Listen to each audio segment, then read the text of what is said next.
Buenos días, bienvenidos a Conecta con nosotros, el programa solidario de radiolabarandilla.org y de la diversidad en la libre expresión de las ideas. Un programa realizado con mucha ilusión hacia vosotros los oyentes con o sin diversidad mental. Hoy estamos Francisco. Hola, buenos días. Y servidor Ángel Antonio, en representación de todo el equipo, Fe, Paquita, Juanjo y Fernando. Un beso muy grande para ellos. Hoy, Viernes de Dolores, pórtico de la Semana Santa, comenzamos y lo hacemos presentando a nuestro invitado, don Jesús María Martín Blanco, director general de Derechos de Personas con Discapacidad. Bienvenido y muchas gracias por estar aquí. Bien hallado. Muchísimas gracias, Ángel y Francisco, por invitarme. Pues si te parece, antes de comenzar la entrevista, te presentamos para todos los oyentes. Estupendo. Jesús María Martín Blanco es director general de los Derechos de las Personas con Discapacidad, perteneciente al Ministerio de Derechos Sociales y Agenda 2030, dirigido por Ione Belarra. Cacereño, de gran formación, es licenciado en Información y Documentación por la Universidad de Salamanca. Máster en Gestión Cultural por la Universidad de Alcalá de Henares. Máster en Comunicación de las Organizaciones en la Universidad Complutense de Madrid y máster en Derechos Humanos por la Universidad Nacional de Educación a Distancia, UNED. Su trayectoria profesional se vincula desde 1998 al movimiento asociativo de la discapacidad en el seno de la Confederación Nacional de Personas Sordas y su fundación, donde ha desempeñado diferentes responsabilidades en materia de incidencia política, defensa de derechos, comunicación, relaciones institucionales y gestión de alianzas y dirección de proyectos, entre otras. Asimismo, ha participado y coordinado diferentes publicaciones y estudios sobre accesibilidad, derechos económicos, sociales, Agenda 2030 y cultura inclusiva. Bueno, pues es un currículum muy brillante. Bueno, la verdad es que pues hemos estado formándonos, aprendiendo, pero yo creo que la mayor formación que he recibido ha sido de la propia vida, de las propias organizaciones de la discapacidad, de personas con discapacidad como nosotras, y pues ahí es donde me habéis enseñado y donde yo creo haber aportado pues ese conocimiento que necesitamos pues para tratar de transformar el mundo. También es un puesto que lo requiere, ¿no es así? Sí, sin duda, evidentemente, pues aquí tienes que tener la discapacidad, como sabéis, aunque nos une la discriminación, pero tenemos pues una diversidad y una heterogeneidad muy grande. Pues una persona con trastorno mental pues no es lo mismo que una persona sorda, una persona con autismo, con lo cual cada uno luego tiene sus necesidades, sus peculiaridades y sus niveles de apoyo. Por tanto, pues tienes que estar formándote en muchas cuestiones diferentes y aprendiendo constantemente de cada una de ellas. Muy bien. Pues si te parece, empezamos la entrevista. Cuando queráis. Bueno, Jesús, ¿qué objetivos tiene la Agenda 2030 con los recursos dedicados a la salud mental, centros de día, psicólogos, etcétera? La Agenda 2030 es una agenda palanca para que los derechos humanos se hagan efectivos en el día a día de la gente. O sea, para que nos entiendan las oyentes y los oyentes, tenemos ahora diferentes tratados de derechos humanos. Pongo un tratado que conocemos bien, que es la Convención de los Derechos de las Personas con Discapacidad, que muchas veces pues no se cumple en todo lo que nos gustaría que se cumpliera. Pues esta agenda lo que hace es facilitar el cumplimiento de esos tratados en diferentes ámbitos. Pues, por ejemplo, en tema de calidad democrática, en tema medioambiental, en tema de salud, en tema de desigualdades, en tema de educación. Con lo cual, es una manera de que los estados se pongan metas para hacer cumplir lo que es importante, que es las leyes y los derechos humanos. Ajá. Jesús María, ¿cómo consigues tener tanta resiliencia para conseguir tus objetivos, tanta resistencia al impacto, a la adversidad? Pues bueno, yo creo que llevar viviendo 49 años en este cuerpo y siendo una persona con discapacidad, pues te da herramientas para, bueno, pues para afrontar, para vivir, pero bueno, yo como todo el mundo, pues tengo también mis momentos de bajón. He tenido una familia y tengo una familia y unos amigos estupendos, y yo creo que el hecho de haber vivido en un pueblo de Extremadura pues te da esa seguridad, esa protección en años que son complicados como es la infancia y la adolescencia, y yo creo que las personas con discapacidad vivamos en esos núcleos rurales a veces tan denostados, pues te da una zona de confort que te afianza como persona a la hora de afrontar, bueno, dificultades que me van a acompañar el resto de mi vida. Muy bien. Y como bien sabes, Jesús, la diversidad mental está muy estigmatizada. ¿Cómo mejorar el trato hacia las personas con diversidad mental en los medios de comunicación? Pues mira, yo creo que una muy buena manera de hacer frente a esto, primero, es con políticas públicas eficaces. Es con políticas públicas eficaces y también metiendo este tipo de cuestiones en las leyes. La Convención de la Discapacidad tiene un artículo concreto que es la toma de conciencia. La toma de conciencia significa precisamente eso, que la gente se dé cuenta que hay otras realidades mentales, corporales, sensoriales, intelectuales, y esas realidades deben ser respetadas. Con lo cual, tenemos que sancionar también, no solo educar, pero sino que hay que también tener medidas sancionadoras cuando se atente contra la dignidad de colectivos. Y eso lo recoge también nuestra Ley General de la Discapacidad. Por eso nosotras estamos haciendo un esfuerzo muy importante para que las personas con discapacidad conozcan sus derechos. Conozcan sus derechos para que cuando se vean vulnerados los puedan denunciar. Es decir, cuando veamos algún tratamiento informativo que dañe pues esa integridad, esa dignidad de las personas con problemas de salud mental, pues tengamos herramientas para poder reclamar. Sin duda, una buena práctica es esta radio que tenemos hoy aquí y que dé voz en primera persona a las personas con problemas de salud mental. Yo creo que eso es clave. Salir de los armarios en los que hemos estado mucho tiempo metidos las personas con discapacidad es clave pues para que nos vean en la cotidianidad del día a día. Por tanto, bueno, pues espacios como este pues son una muy buena práctica, una muy buena herramienta para cambiar el chip de la sociedad. Aquí en el Hospital de Día Lasman, con la compañía de teatro Arriba el Telón, que es la compañía donde participamos pues casi muchos pacientes, pues sí que hemos divulgado, digamos, pues este noble arte del teatro. Sí. Pues en los medios de comunicación, pues saliendo en Madrid Directo, sí, en Telemadrid, en La Sexta. Quiero decir que procuramos también, en la medida de nuestras posibilidades, aportar nuestro granito de arena para que los medios pues nos conozcan, ¿no? Porque a mí también me hicieron una entrevista en 13TV también. Muy bien. Sí, lo que pasa que es verdad que yo esto lo digo honestamente, que tenemos que vigilar cómo es ese tratamiento de la información, cómo son esos reportajes para que no sean unos reportajes desde la compasión, desde la caridad, desde la pena, y que sean reportajes empoderadores, que sean reportajes en primera persona y lo más normales posibles, o sea, entendiendo la normalidad, que es una palabra que a mí no me gusta especialmente, pero yo sí que cuando veo ese tratamiento de la información en los medios de comunicación, especialmente en algunos, pues veo que hay todavía esa condescendencia hacia actividades que presentamos desde las personas con discapacidad. Y a mí eso, bueno, más que ayudar, me parece que sigue afianzando ese estigma que vosotras y vosotros me habéis comentado antes. ¿Se podrían hacer campañas de divulgación y sensibilización para fomentar el respeto y la aceptación hacia las personas con discapacidad? ¿Cómo las realizaría? No solo se podrían hacer, sino que se deberían hacer.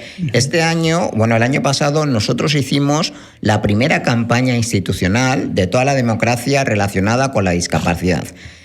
¿Qué hemos hecho? Hemos hecho en esa campaña, que bueno, pues ha tenido mucho impacto, poner en primera persona diferentes realidades corporales, intelectuales, y presentarlas en situaciones cotidianas. Es decir, una persona con enanismo de marcha, una mujer con discapacidad intelectual siendo madre, una persona sin brazos jugando o estando de cañas. Es decir, sacarnos de esos espacios donde normalmente nos ubican, que son o centros especiales de empleo, o centros de educación especial, o lugares protegidos, sino abrir esas puertas, esos armarios que yo digo, para que nos vean en la cotidianidad del día a día. También pusimos a una mujer con parálisis cerebral teniendo relaciones sexuales, porque las personas con discapacidad también tenemos afectos y también tenemos sexualidades, con lo cual creo que fue una campaña muy disruptiva, muy cañera, por decirlo de alguna manera, sí, pero era necesario que la sociedad nos vea en espacios absolutamente cotidianos. No, y además que tenemos, como bien dices, afectos y todo el cariño, empezando porque somos personas. Exactamente. Y nosotros, bueno, pues nuestra sexualidad debe ser respetada y debe ser apoyada en igualdad de circunstancias que las demás. O sea, si pensamos que las personas con discapacidad no follamos hablando así mal y pronto, pues es un error. Nosotros, nuestros afectos y nuestra sexualidad debe ser respetada, y cuando, bueno, pues esa persona necesite apoyos o necesite educación sexual, pues hay que dársela en igualdad de condiciones. Muy bien. Yo vi el anuncio de esta mujer que tenía parálisis cerebral. Sí. Y bueno, realmente son anuncios impactantes. Sí, que te sacan de los estereotipos. Exactamente. Lo que tú dices, Jesús María, perdona, que pues salimos de los centros especiales de empleo, salimos de las asociaciones. O sea, salimos donde tenemos que estar y donde queremos estar y donde debemos estar, que es en el día a día, saliendo de marcha, tomándonos cañas, tomándonos un café, yendo al cine, bueno, pues en una relación sexual. Ahí es donde queremos estar y donde debemos estar las personas con discapacidad. El pasado 10 de octubre estuvimos fue el Día Mundial de la Salud Mental. Sí, sí. Y entonces, con el Hospital de Día, normalmente, pues con la Asociación La Barandilla, participamos en la manifestación que se hace aquí en Madrid. Sí, sí. Siempre nos parece que hay poca gente, que hay poca unión entre las asociaciones. ¿Cómo lo ve usted y cómo mejorar ese sentimiento de unión entre Hombre, yo nosotros? creo que verdaderamente, o sea, en España, cuando viajas te das cuenta que en España sí que tenemos una fortaleza que tenemos una sociedad. Yo ahí discrepo contigo, tenemos una sociedad civil de la discapacidad muy articulada y muy bien vertebrada. Yo creo que el trabajo que ha hecho el movimiento CERMI es un trabajo encomiable para unir en una única voz a toda la discapacidad, es decir, a daño cerebral, a personas sordas, a personas sordociegas, a personas con problemas de salud mental. Entonces eso es una fortaleza de este país. Sí que es verdad que con el tema de las personas con discapacidad psicosocial, con discapacidad mental, bueno, pues hay todavía una autopercepción y un autoestigma muy potente dentro de las propias personas. Sí. Con lo cual, yo creo que... Y eso pasa también en personas como yo, en personas con enanismo. También tenemos ese autoestigma hacia nosotros mismos a la hora de hacer cuestiones en el ámbito público. Con lo cual, bueno, pues hay que seguir trabajando para darnos cuenta de que todos somos diversos y todos necesitamos apoyos. Y eso no es malo ni es bueno, eso es y punto. O sea, aquí no hay que ponerle etiquetas de bueno, malo, tal. O sea, la sociedad está concebida de esa manera, con personas altas, con personas racializadas, con mujeres, con hombres, con gays, con personas trans y, por supuesto, con personas con discapacidad. Por tanto, bueno, pues cada vez más yo creo que la gente y la sociedad y vosotras mismas estáis tomando conciencia de que esto tiene que salir al espacio público y tenéis que tomar el espacio público. ¿Y cómo crees, Jesús, que han evolucionado en España los derechos sobre discapacidad frente a otros países? Pues yo estoy muy orgulloso de que somos punta de lanza. Somos punta de lanza y estamos haciendo vanguardia en los derechos de las personas con discapacidad en nuestro país. En los últimos años hemos hecho cuestiones clave que además también a vosotras os afectaban, como era el derecho al voto. El derecho al voto, pues aquí había una privación de derecho al voto para personas incapacitadas judicialmente, muchas de ellas con discapacidad psicosocial. Pues hemos abolido esa restricción a que las personas pudierais construir la democracia. Todas las personas debemos poder construir la democracia y no nos tiene que medir nadie la calidad de nuestro voto. También hemos abolido una aberración, bajo mi punto de vista, que era que se pudiera esterilizar a una mujer al margen de su voluntad. Y eso lo ha hecho pues este gobierno, lo ha hecho la sociedad civil y lo ha hecho este país. O sea, que a una persona ni si le pregunte y la lleven a un hospital diciéndole que se le va a poner de apendicitis y salga esterilizada, era una cuestión y una muy mala práctica, muy nociva, y hemos restaurado. No solo hemos hecho eso, sino que además ahora en la ley de interrupción voluntaria del embarazo, la conocida como ley del aborto, hemos puesto que las esterilizaciones forzosas serán consideradas como violencia de género. Y pedimos perdón porque un Estado decente tiene que pedir perdón a todas esas víctimas porque fueron víctimas de un sistema machista y capacitista. Y también hemos cambiado la legislación civil y procesal precisamente para que dejen de existir las incapacitaciones. Una persona que tenga, pues alguna situación de discapacidad, trastorno mental, discapacidad intelectual, un autismo, lo que sea, hay que apoyarle para que esté en la ley. No hay que sustituir su voluntad. Y eso es lo que hemos hecho también en este gobierno y en esta legislatura, además de otras muchas cuestiones, pero yo creo que estas son muy reseñables porque eran cuestiones muy complicadas porque en el imaginario social está esa idea de protegernos, pero protegiéndonos apartándonos. No, las personas con discapacidad estamos en el centro. Y tenemos que estar en el centro de cualquier política pública. Y nuestra voluntad y nuestras preferencias deben ser respetadas. ¿Con qué apoyos cuenta una persona con diversidad mental para ser lo más autónoma posible? Ahora que estamos hablando de los apoyos que debe recibir. Pues los apoyos los tiene que valorar la propia persona. Cada persona con discapacidad mental o diversidad mental, como tú dices, va a tener una circunstancia diferente. Pues hay personas que necesitarán un piso tutelado, hay personas que van a necesitar un asistente personal, por supuesto la protección social, las pensiones, los apoyos, las ayudas económicas que derivan de la ley de dependencia.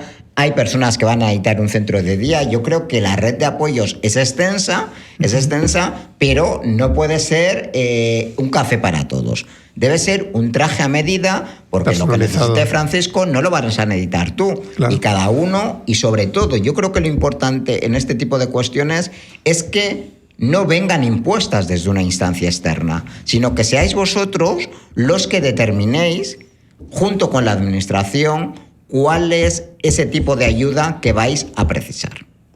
¿Qué opinas de la curatela? Yo de las medidas de apoyo como la curatela, a mí me parecen que son medidas de apoyo. A mí lo que me parecía importante es que desapareciera la tutela. ¿Lo podemos explicar para nuestros oyentes lo que es la curatela? Exactamente. O sea, lo que hemos cambiado para que los entienda la audiencia, antes había una legislación civil que lo que hacía era tutelar y, por tanto, producir de alguna manera una muerte civil de muchas personas con discapacidad. Es decir, había un tutor legal que se ocupaba de todas estas gestiones en el tráfico jurídico, por ejemplo, ante una herencia, ante un testamento, y lo dejaba prácticamente sin voz. Sin derecho a decir nada. Había un tercero que decidía si a esta persona le dábamos este dinero, si tenía que irse a una residencia y demás. Ahora no. Ahora esa persona, hemos hecho ese cambio sustancial con muchas más medidas, como la guarda de hecho, la curatela, etcétera, y son todas ellas medidas de apoyo, de acompañamiento a la persona. Es decir, la persona sigue estando y tiene que formar parte de todo ese proceso. No se la puede anular. Hay que dar la opinión, ¿no? Hay que dar la opinión, y no solo hay que dar la opinión, se debe respetar esa opinión. Eso. Francisco, no solo se trata de dar la opinión, sino que ese curador o esa curadora debe tener en cuenta vuestras preferencias a la hora de que vuestro proyecto vital sea conforme a vuestras voluntades y vuestras preferencias. Pero se valora el estado de salud mental para poder expresar nuestra opinión. Hay una serie de salvaguardas claro, que se van a tener en cuenta en discapacidad intelectual, en trastorno mental, claro, en Alzheimer, en todo. Sí. Pero la persona, Ángel, sí. no va a quedar anulada. Y eso, Bien. o sea, yo creo que es el mensaje que tenemos que dejar a la audiencia. La persona va a tener en todo momento ese respeto que merece y que en la legislación anterior no estaba, para que pueda decidir sobre su proyecto de vida. En el ámbito laboral, Jesús María, asistimos a un evento ayer. Aparecía la primera televisión para personas con discapacidad intelectual, creada por ellos mismos. Se llamaba facilito.eu, Sí, sí. muy interesante.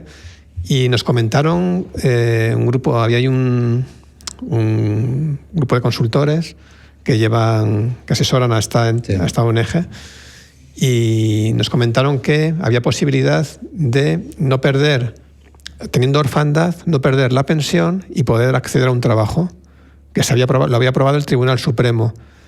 ¿Sabes si esto es realmente así? Estamos trabajando en ello para hacer ese régimen de compatibilidades entre pensiones y el empleo.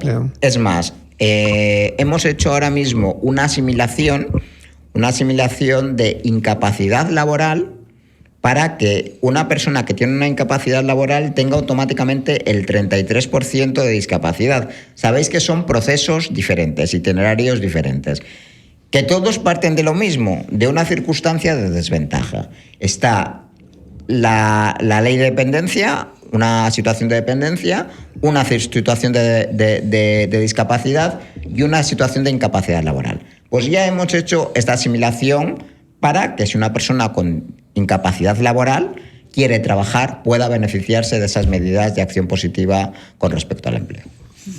Bueno, Jesús, hemos oído que se quieren retirar las bonificaciones a las empresas por contratar a personas con discapacidad. ¿Es esto cierto? Absolutamente falso. Y bueno, pues fue una cuestión que salió en los medios de comunicación, porque sí que es verdad que hubo un error en la ley de incentivos que presentó el Ministerio de Empleo, pero ese error se corrigió inmediatamente. O sea, la propia vicepresidenta y ministra de Trabajo y de Economía Social, Yolanda Díaz, se reunió con el sector. Nosotros estuvimos trabajando intensamente y los incentivos siguen vigentes absolutamente, porque son incentivos que tienen un buen resultado en mejorar la empleabilidad de las personas con discapacidad, con lo cual eso sigue intacto. Entonces, ¿qué medidas se van a tomar desde su Ministerio de Derechos Sociales y Agenda 2030 con respecto al empleo o en general? No, en cuanto... Sí, en general y al empleo en cuanto a las personas con discapacidad.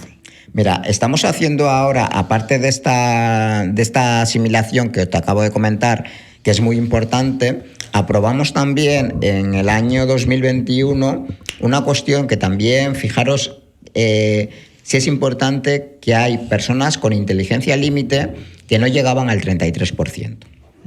Y esas personas estaban en tierra de nadie, porque tenían dificultades para acceder al empleo, pero no podían beneficiarse de las bonificaciones al no tener el 33% del reconocimiento de discapacidad. Pues hicimos un Real Decreto para que pudieran beneficiarse en los mismos términos que las personas con discapacidad a efectos laborales, para que, bueno, lo tuvieran más fácil a la hora de acceder al empleo. ¿Qué hemos hecho también? Estamos ultimando una obra muy importante, que es el primer libro blanco de empleo que va a tener la democracia en nuestro país, de empleo y discapacidad. ¿Qué va a contener esta obra? Pues esta obra va a hacer un diagnóstico sobre todas esas medidas que vienen de los años 80, de incentivos, protección a personas con discapacidad, para ver qué resultados están dando, y vamos a proponer nuevas soluciones, porque verdaderamente el mercado laboral ha cambiado sustancialmente. Pues ahora es un mercado muy globalizado, es un mercado muy digital, muy flexible, y también ha cambiado mucho las personas con discapacidad. Ahora las personas con discapacidad tenemos mejor preparación que la que teníamos hace 30 años o 40 años. Con lo cual vamos a hacer ese estudio, estamos ultimando ese estudio para incorporar nuevas medidas en un nuevo mercado laboral más muy diferente al de los años 80 y con una situación de discapacidad también muy diferente a esos años 80. Y también, bueno, pues en la nueva ley de empleo que aprobó el gobierno, pues incluyen también salvaguardas muy importantes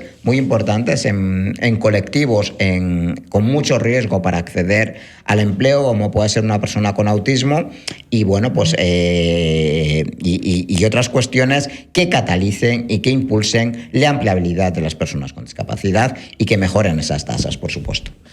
Creemos que existe discriminación hacia las personas con diversidad mental.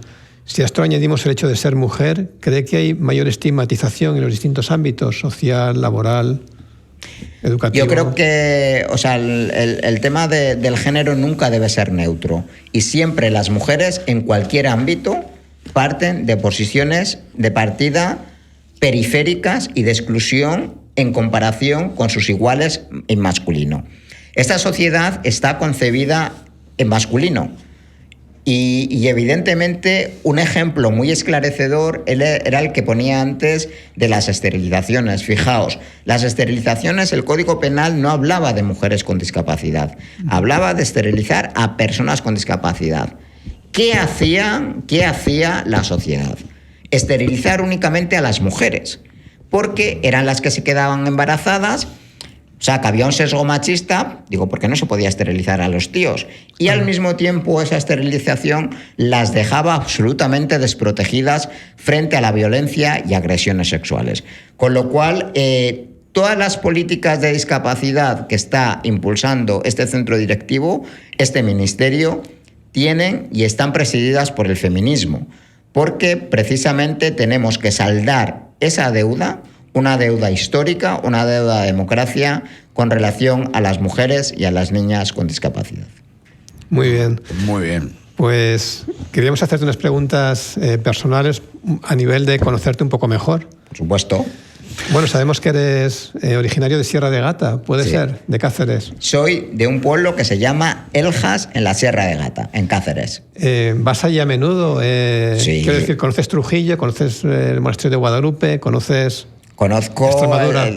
Muy bien, la provincia de Badajoz menos, porque sabéis que son provincias muy grandes, muy extensas, sí. Pero sí procuro conocer lo máximo posible mi tierra y siempre que puedo, ahora precisamente el martes me escaparé para allá otra vez, porque pues necesito estar en contacto permanente con lo que son mis raíces y yo creo que eso le pasa a cualquier persona. Mi pueblo me ha dado mucho, mucho, y todo lo que soy se lo debo a mi familia, a mis amigos y también a mi pueblo. Muy bien. Bueno, sabemos que eres un buen lector. ¿Qué estás leyendo actualmente? Pues mira, me estoy releyendo El infinito en un junco, que es de Irene Vallejo, y es una historia apasionante sobre la historia del libro. Y de verdad que se lo recomiendo a los lectores porque parece así como arduo, pero hace desde las tablillas, desde los papiros hasta la actualidad, un recorrido muy bien escrito de lo que implica la lectura, de lo que implica el libro para cualquier civilización y para cualquier ser humano. En este momento de tu vida, ¿cuál es tu mayor prioridad? Mi mayor prioridad, pues mi madre.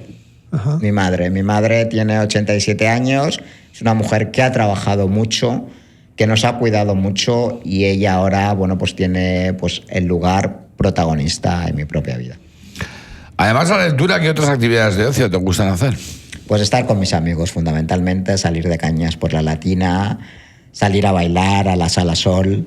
Yo soy muy bailongo, Francisco. Muy bien. Entonces, y luego me gusta también, que antes yo era muy nocturno, pero ahora ya lo soy menos, me gusta mucho salir al campo, ver el mar. Yo creo que lo que le gusta a cualquier persona. Sí. Fíjate, Jesús María, que tenemos un grupo de ocio aquí en el Hospital de Día y pues procuramos cada 15 días organizar distintas salidas a museos, a exposiciones. Y para una persona en mi caso con esquizofrenia, es genial el poder compartir la amistad, el poder formar grupo, relacionarte, tener habilidades sociales, cultivar todo ese ámbito, ¿no? de la relación. Sí, lo que pasa es que esas actividades, fíjate, yo siempre hago ese tipo de propuestas. Deben ser inclusivas, deben ser con otras personas que no tengamos discapacidad. Sí, procuramos que haya mezcla. Que haya mezcla. Eso es. Claro. Eso es mejor todavía. Porque, pues, haciendo una mezcla entre todos, pues se puede progresar un poco más, quizás, a veces. Distintos puntos de vista, distintos criterios, cada uno... Y cada uno aporta y todos aprendemos de todos. Así es. ¿Cuál es tu comida preferida? El cocido. Ajá. El cocido me encanta, soy una apasionada del cocido y también me gusta mucho la pizza. O sea, voy a extremos, desde guisos hasta fast food. Muy bien. ¿Cuál es tu sueño y tu mayor anhelo? Jobar, o sea, pues mi sueño es que algún día personas como nosotros lo tengamos un poco mejor. Eso sí que me gustaría que fuese, y por eso me estoy dejando la vida y la piel para que personas como tú, Ángel, como tú, Francisco, y como yo mismo, pues lo podamos tener un poco mejor en este país. ¿Y tu mayor satisfacción?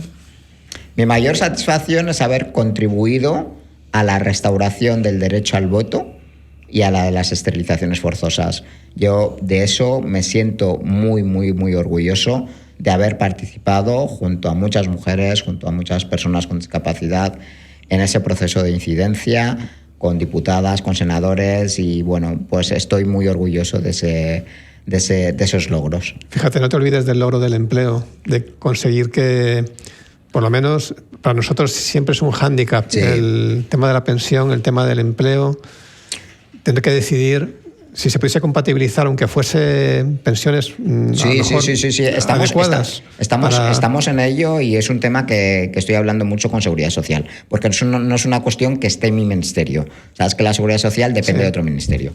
Bien. ¿Y un destino por explorar? Las cataratas de Iguazú, en Argentina. Estuve hace poco en Argentina, pero solo pude ver Buenos Aires. Y yo vi una película que a mí me encantó y que os recomiendo, que se llama Happy Together, y es de una pareja de dos chicos que se van a Argentina porque quieren conocer Iguazú.